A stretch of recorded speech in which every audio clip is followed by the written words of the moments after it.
Okay, I think it is good time to start the workshop now. And I would like to, okay, good morning to you all again. And also would like to thank you all for joining this workshop today. My name is Chaiwat Sapot. I'm Senior Application Specialist who take care of XIM and also FESM in Southeast Asia. Today, we have a workshop regarding to the topic that using 3D X-ray microscopy to image bone and dental tissue. And it is our honor to have Dr. Rosie Manser, Solution Manager X-ray Microscopy for Life Science sector, today as a speaker for us. Rosie supports the global site team in developing application and defining future requirements for the site portfolio of X-ray instruments. And I think it would be better for you to introduce yourself a little bit because the detail is quite a lot for this kind of application. Okay, the stage is yours now. Rosie, thank you. Fantastic. Thanks, Chaiwat. It's wonderful to be here. Thanks, everyone, for taking the time to come and talk about X-ray microscopy. I'm based in the UK. I work for the headquarter organization at Zeiss. I'm actually a light microscopist by background. I sat on a confocal microscope for my PhD, fell in love with microscopes and find myself working at Zeiss. But now I work closely with the X-ray tools, and this technology is incredible, and it's at the stage in life sciences where many people are now discovering how incredible it is. So to have the tool that you have in this building is really very special, and I hope that my session at least will give you a bit of an insight into how the tools are being used and the potential that you have in being able to further your research needs with this instrument. So I'll start with the basics of why you would want to use X-ray imaging at all. The capability to be able to visualize the internal structure of specimens. This could be a kidney, as we see in the specimen here. Why isn't my video playing? I even tested the videos before we started. Okay, there we go, video's working. But by non-destructively imaging, you're able to see inside the sample without physically having to section it. And that in itself is the thing that makes X-ray imaging so unique. With fluorescence imaging, you can see inside specimens, but you can't go super deep.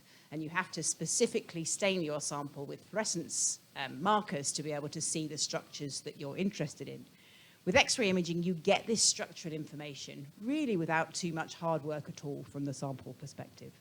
So the capability to look inside the sample without physically having to section is the reason that you would turn to X-rays. Interestingly, if you look at the output from publications over the last kind of 20 years, this was a pretty quick search that I did looking at how many people are using X-ray technology. And in the life sciences, particularly in the last 5 to 10 years, there's a significant uptick in the number of people who are using this tool to be able to further their research needs. And many of these publications, particularly when you look at the Versa, are extremely high impact. So you have the opportunity to be able to use this tool for really very influential science. And it's not just in bone, but it's also in many different areas of life science research. This doesn't cover all of them, but it covers many. Everything from soft tissue to things like mineralized tissue like bone, things like natural history specimens, anything that you can't physically section because it's millions of years old and extremely valuable. The museums use this technology a lot. The neuroscience community have really woken up to what X-rays can offer. So it's a really very exciting time for the technology in general. But it's not just X-ray microscopy, and I want to kind of emphasize a little bit here how there's a whole ream of different technologies using X-rays that can be used to complement each other to generate different information. So on the left-hand side of this slide, we've got everything that you would do with a clinical scanner. If you're unfortunate enough to find yourself in hospital needing a CT scan, the clinical scanners in hospitals are very regularly used for soft tissue and bone. Obviously big samples and hopefully living samples in a hospital environment. Equally in vivo micro-CT, looking at what happens in rodents or sometimes in larger animals like goats and pigs. you can follow things kind of live as you have the animal image there. Relatively low resolution, but the animal is alive, so you can follow these processes. Micro-CT is a benchtop system, usually looking at fixed samples, not at live tissue, at reasonably high resolution, but can't get you to the really high resolution that you can get to with X-ray microscopy, which is where your Versa sits. And then if you really want to go down to kind of 50 to even 20 nanometer resolution, then you'd need to step to nanotomography. You might need to go to a synchrotron to be able to get to those kind of resolution levels. But a whole range of different X-ray technologies that work together to be able to generate really interesting science. In the life science community, maybe this kind of sample will be familiar to you, but looking at bones and being able to analyze the amount of trabecular bone and cortical bone in the specimen has become the mainstay of being able to look at bone health. So you have the ORS Dragonfly bone analysis module available, and if you are looking at trabecular bone, if you are looking at cortical bone, and you want to understand how those properties are changing in your sample, then the perfect combination of the Versa data plus the ORS Dragonfly software will get you the insights that you need. And this is something that dates back, this is a paper from 2010, so it's reasonably old now, but this group of guys are really well known in the bone community, and they got together to try and establish some standard methods of being able to do these analysis. So if you are interested in looking at, how to do this kind of acquisition to make sure everything fits the parameter range that you wish, please use this as a reference and use it in combination with the ORS Dragonfly module to help you with being able to generate the best insights from your science. But as I said, it isn't just that one technology that gets you the answer. This is the same slide as you saw a few slides ago, but actually from a technology space perspective. So you've got your clinical scanner on the left-hand side, you have your synchrotron on the right-hand side, and everything in between in terms of sample size and resolution that you would like to be able to achieve. And all of those technologies work in the same way.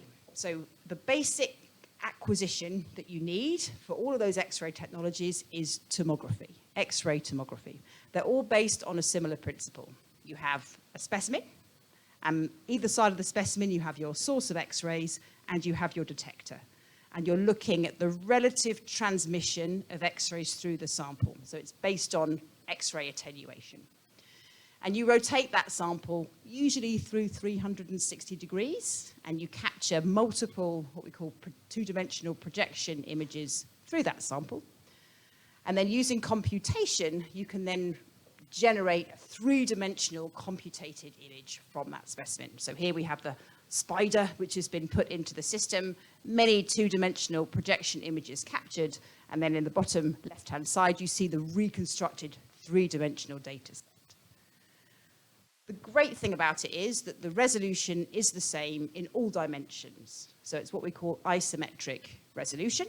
So irrespective of how you section through the sample, you get the same resolution. This is really unlike light microscopy. If anyone's used a confocal microscope or something similar, your XY resolution is generally really good, and your Y resolution is not.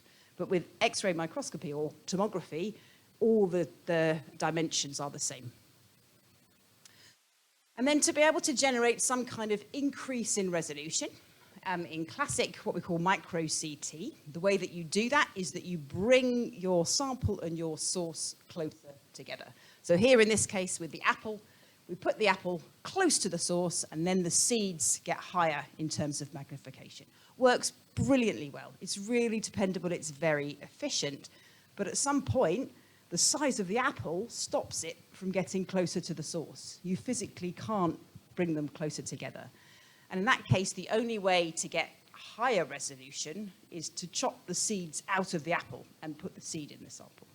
And that's when you need to turn to the X-ray microscope. So this parameter is called geometric magnification. So moving the sample and source close together is geometric magnification.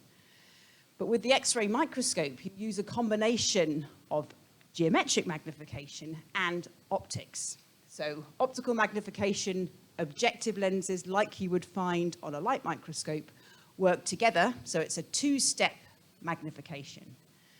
And essentially what this means is you can get to higher resolution. And that's the power of the system that you have here, is that you're not limited by the size of the sample. You can get to high resolution, even in larger specimens, which is very, very cool.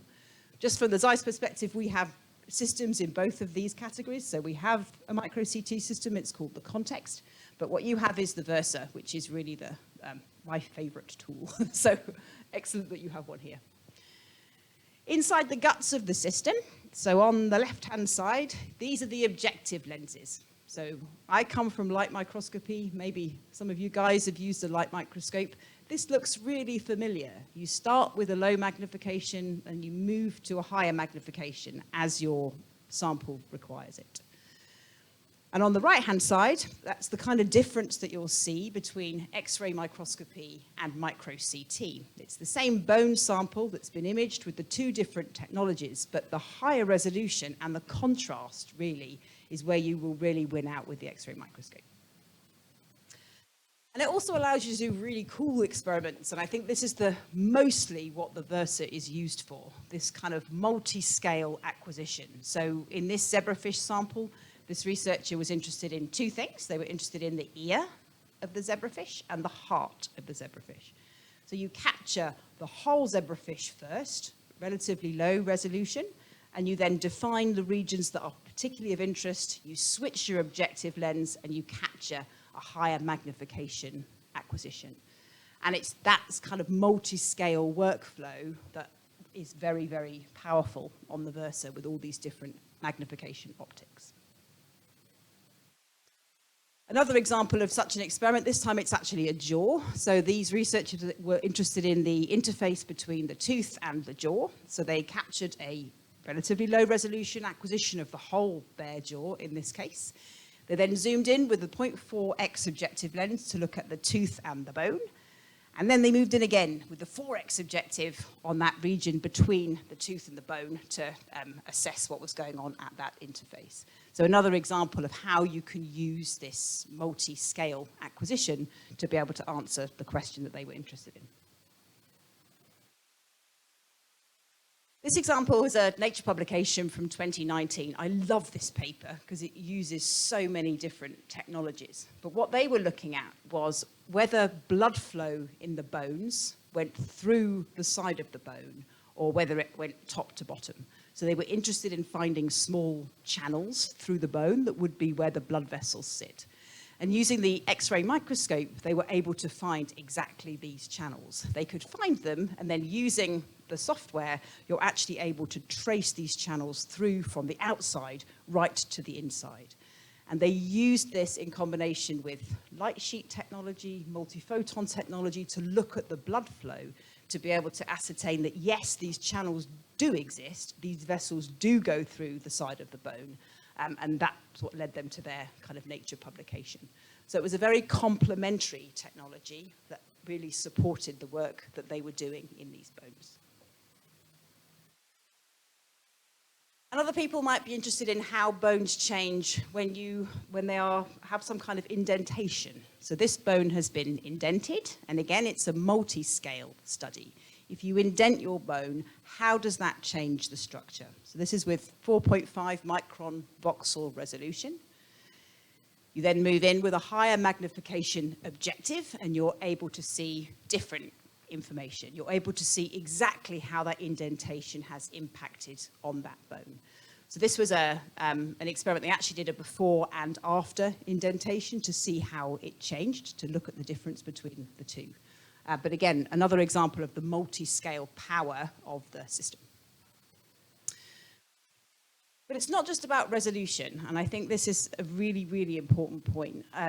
Resolution is important, obviously, but if you don't have good contrast, resolution doesn't mean anything. If you can't see the structures of interest because you don't have enough contrast, then you may as well use a completely different technology. And that's another reason that the Versa has been optimized, or is optimized for contrast. So each of the objective lenses, which is actually covered by a scintillator, so the X-rays hit the scintillator, they get turned to visible light, and then that light is magnified. Each of those scintillators is optimized for a particular energy range. And essence of it is that you can get much better contrast using these objective lenses than you would otherwise do with a flat panel detector. So this is mouse knee cartilage here, and with a micro CT system, you can see certain structures of that that cartilage.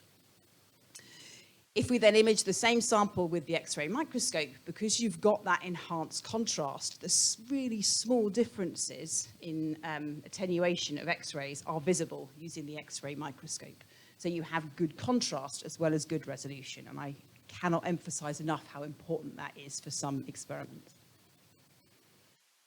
Another example here of cartilage, this time it's a mouse knee joint. So these guys were interested in being able to measure the thickness of the cartilage. They wanted to compare different mouse models to see how the cartilage thickness changed, and also in a clinical setting, different treatments, how does that impact on the cartilage thickness?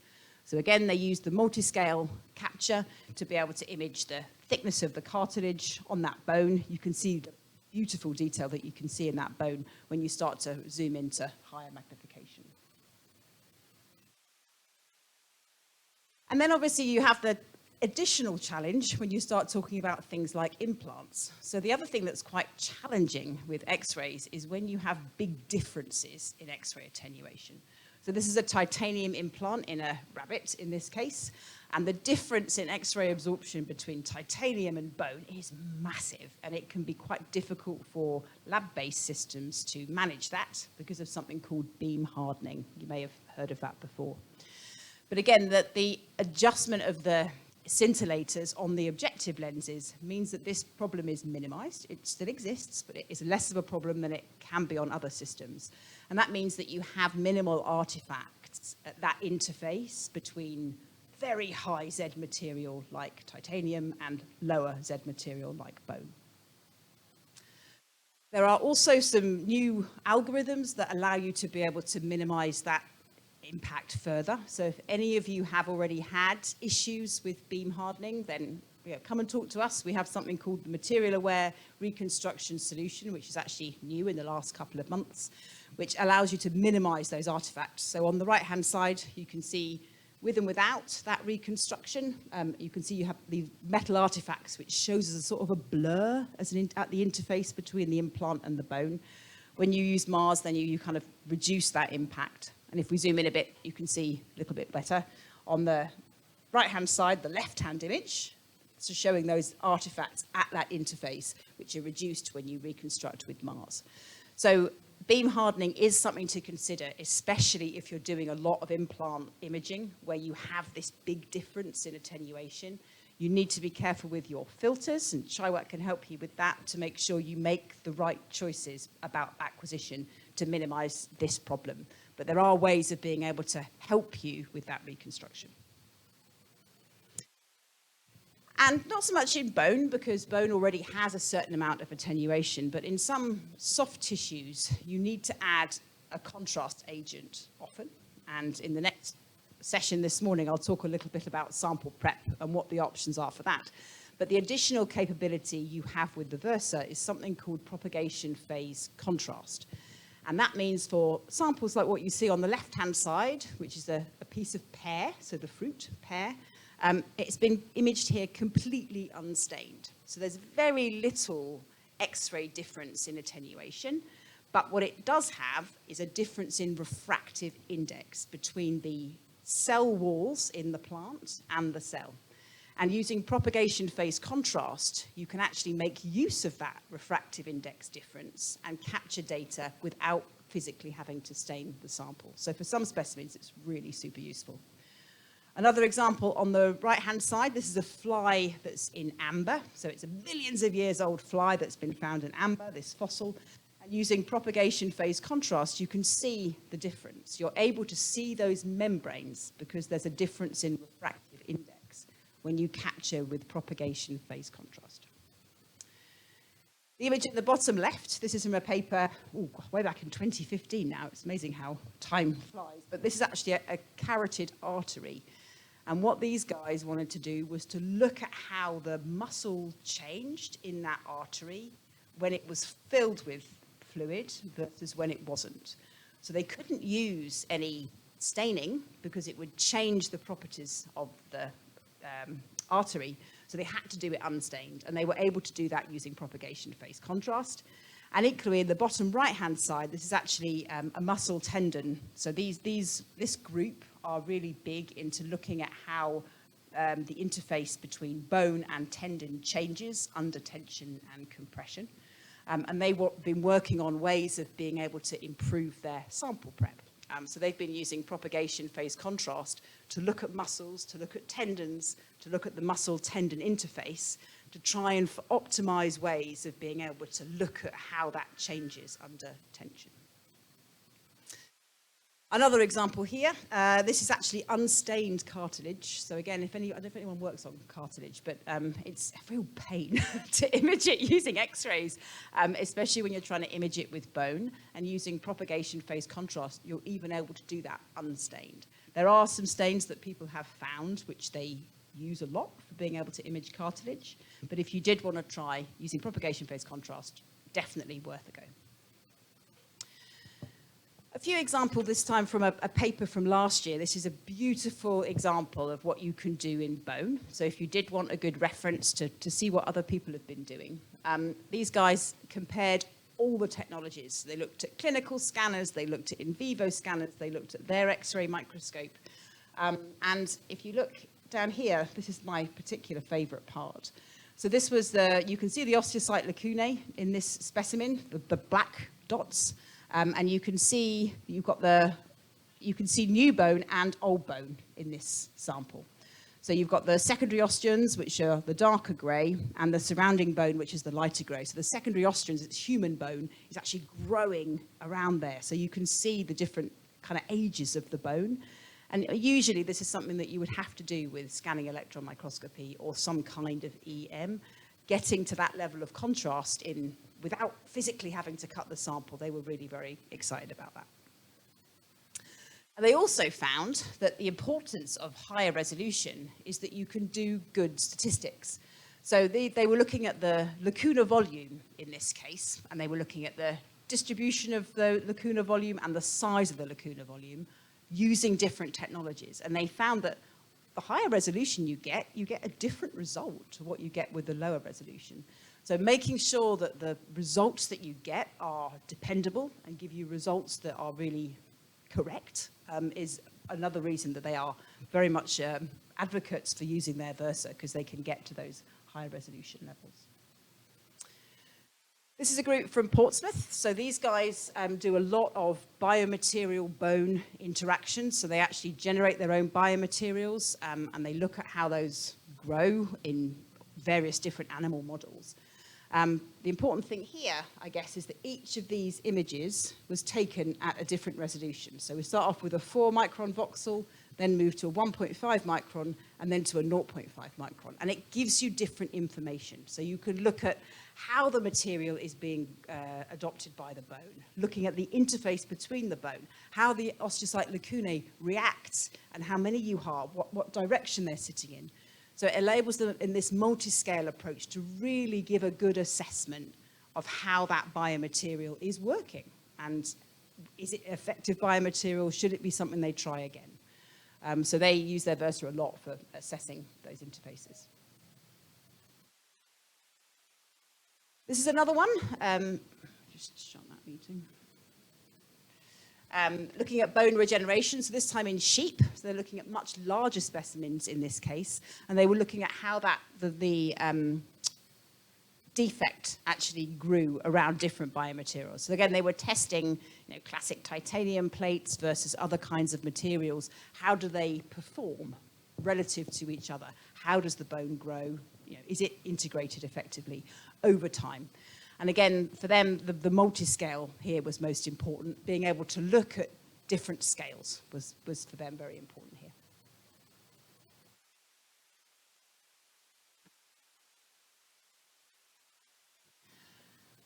And then on the osteocyte lacunae topic, one of the really cool things that you can do with Versa data, because you can get to the higher resolution, using osteocyte lacunae number has been done for a long time. Distribution, where they sit, how that's impacted by different treatments is fine. But with the higher resolution at the versa, you can now look at which direction they're sitting at. So you're not just looking at distribution, but you're also looking at direction, and that gives you different information about the sample. So in this case, these guys were looking at how the bones developed when the fish were swimming in a certain direction. You could ask many different questions, and it could be any different model, but you can get more information about the lacunae than you could previously, which is very exciting.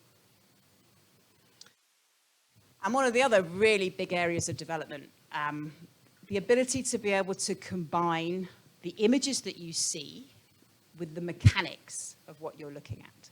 So this is actually a jaw that's inside an in situ rig. And what they were interested in is if you put that jaw under compression, what kind of forces does that sample feel? If you were to put a different kind of treatment on that sample, would that kind of change?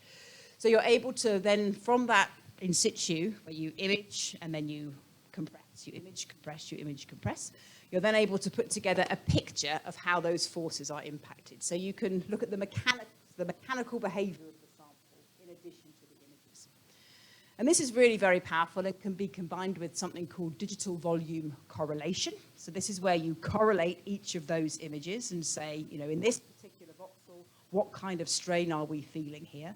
It's a big area of development, and it allows you to do things like this biomaterial here. On the left-hand side, they're trying to generate a biomaterial with the same mechanical properties as the trabecular bone. And so they put the trabecular bone and the biomaterial through the same compression testing. They used digital volume correlation. They were able to look at the mechanics, and you can now marry together the mechanical properties with the images that you see. You might also be looking at things like cracks and how the cracks penetrate, where they go. All these kind of questions can be addressed. And you have an in situ rig with your system. You can use it for these kind of compression or even tension. You can change temperature. There are many different parameters you can change that allows you to do experiments like this, which are, very powerful. It's not just about bones, it's also about soft tissue. And I've got a few examples now which might be a bit left field for some of you. This isn't so much dentistry, but more to give you an idea of the breadth of the applications that can be used with the X-ray microscope. So this is a mouse embryo here. And for experiments like toxicology, so if you feed your drug to an adult pregnant mouse, what happens to that embryo? You know, are there different things that happen to the size of the organs inside? Do the bones develop differently? All these kind of questions can be asked using the X-ray imaging. You can also look at things like genetic models. You know, what kind of mouse line produces what kind of embryo? Can you make those comparisons? And because you have the high resolution data from the Versa, you're able to get a much more clear picture of those internal organs and structures than you otherwise would. Equally for things like hearts and organs and lungs, all these kind of specimens, they do need to be stained in some respects. So this heart has actually been stained to show the vasculature. But they wanted to compare two different treatment groups.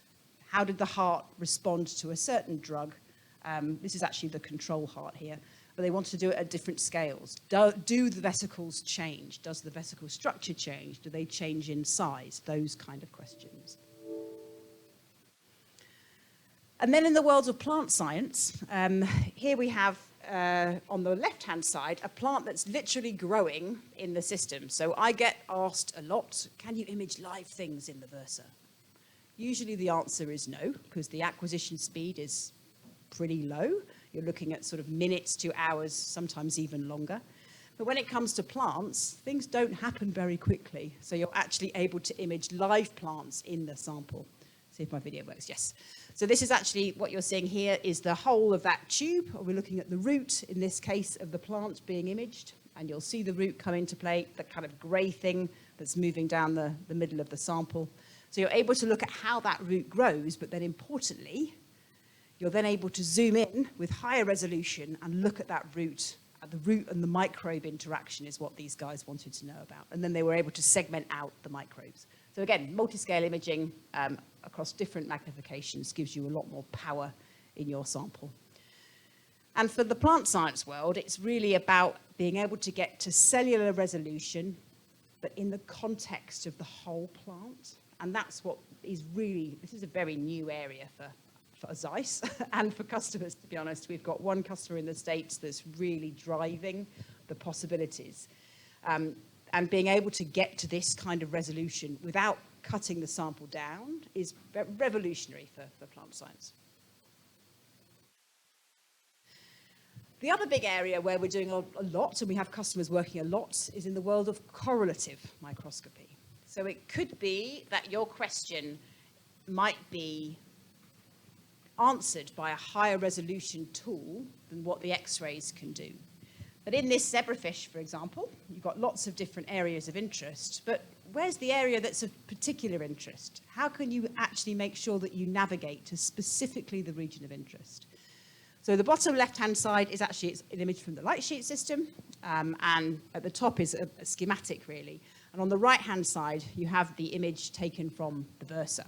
And these guys were interested in looking at the ear of this zebrafish. But you've got a massive zebrafish and the ear is tiny. How do you make sure that you target that region for electron microscopy in a very specific way?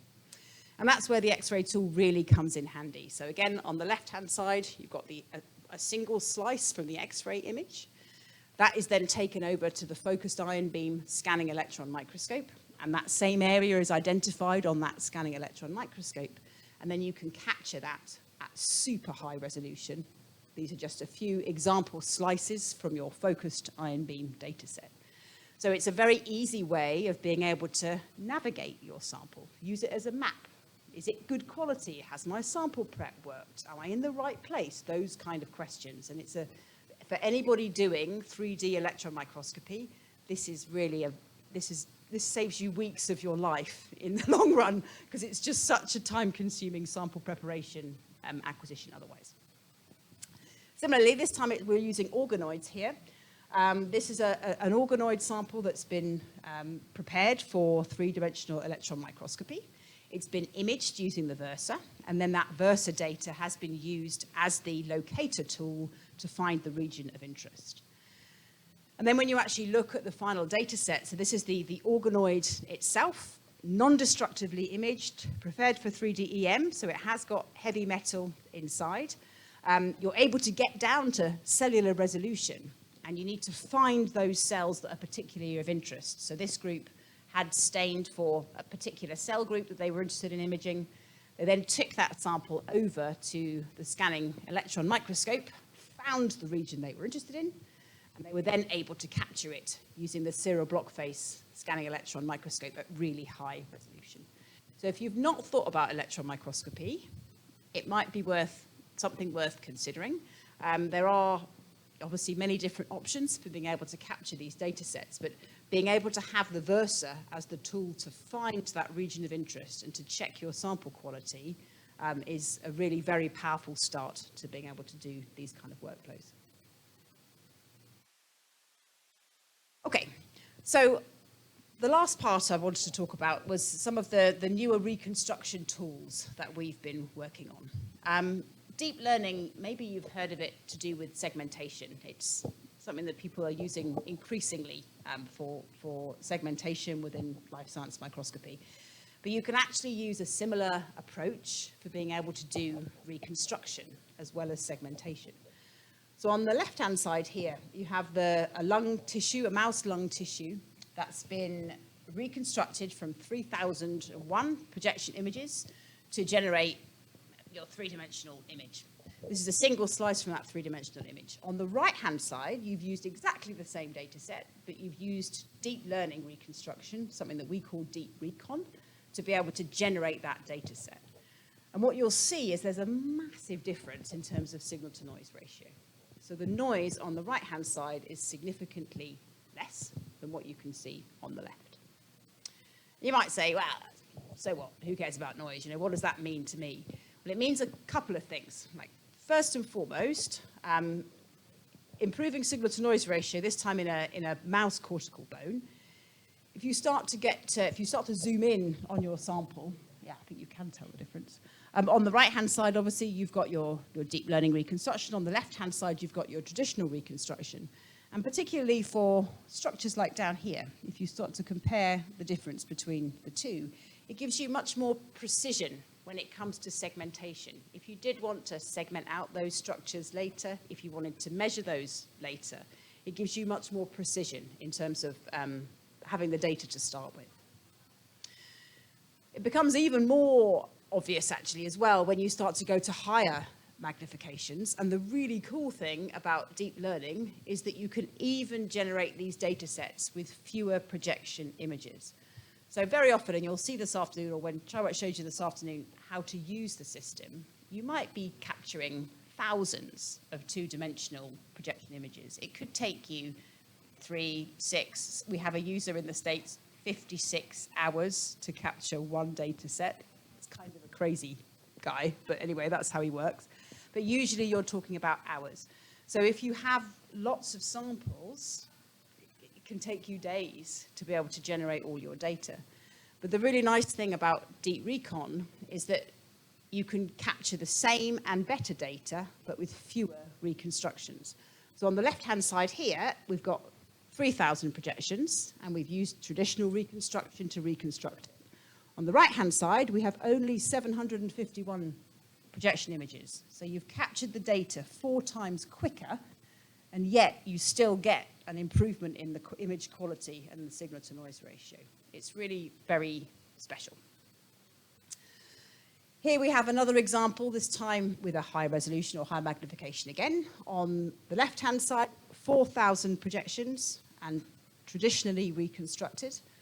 On the right-hand side, we've used deep learning reconstruction here with half the number of projections, so only 2,000 projections in this case, and again, a significant improvement in the signal-to-noise ratio. So for anyone wanting to improve throughput, if you've got lots of samples, or if you've got samples that have a tendency to wobble about, like I'll talk in the next session about sample preparation, and keeping your samples still is absolutely essential to get good data. Sometimes samples just don't want to stay still. So the quicker you can image them, the less chance there is for it to wobble about and give you bad image quality. Or indeed, you may want to be doing some in situ experiments where actually you want to acquire 6 or 7 different tomographies at different compressions. And that can take days to be able to capture. Whereas with deep recon, if for every image you're using 3 or 4 times less projections, it's much quicker in terms of throughput. And the way that it works to improve your throughput, so this was an experiment we did last year to kind of test how good, how robust our deep recon software was. On the left-hand side here, we have a traditional reconstructed image captured with 2,401 projections, and we also reconstructed the same data set using deep recon, but only 800 projection images. So it's exactly the same as what I've showed you. But the key thing was we then took that deep learning reconstruction, the neural network, and we applied that same neural network to 3 other samples, which were similar, but not the same. And that's how your throughput improvement goes. So you capture one data set with high resolution, you train your network, and you then use that network to reconstruct all of your other data sets. So that's how you can improve your image throughput. And it's interesting to see how this is beginning to change how people are using the system. Another couple of examples. This was a really challenging sample for us to image. Again, it's prepared for 3D electron microscopy. It's actually a skin sample, so we're looking at skin follicles here. On the right-hand side, you have a 4x objective, so relatively low resolution for this kind of sample. As we move to the left, you'll see there's an improvement in resolution. So we go to the 20x objective, and then we go to the 40x objective. And then we use deep recon on that 40x objective to be able to reconstruct the data. And what was most important, actually, is not the follicle itself, but more what's going on in the background here. So this user wanted to get to cellular resolution and compare how those cells change. This is a cancer research lab. They were looking at how those cells were changing as the cancer was progressing, or in different biopsies. You know, can you take a clinical biopsy and by looking at those cells tell what stage the cancer has reached? So we were quite excited to be able to make the change from the right-hand side to the left-hand side to see that information in the background. An example in neuroscience as well. I said at the beginning, the neuroscience world is beginning to wake up to what X-rays can offer. Historically, we haven't been able to get to high enough resolutions before to be really interesting for neuroscientists. This is a sample, again, prepared for 3D electron microscopy, but what this guy wants to look at is the myelin sheath on the neurons. That's what his particular area of interest is.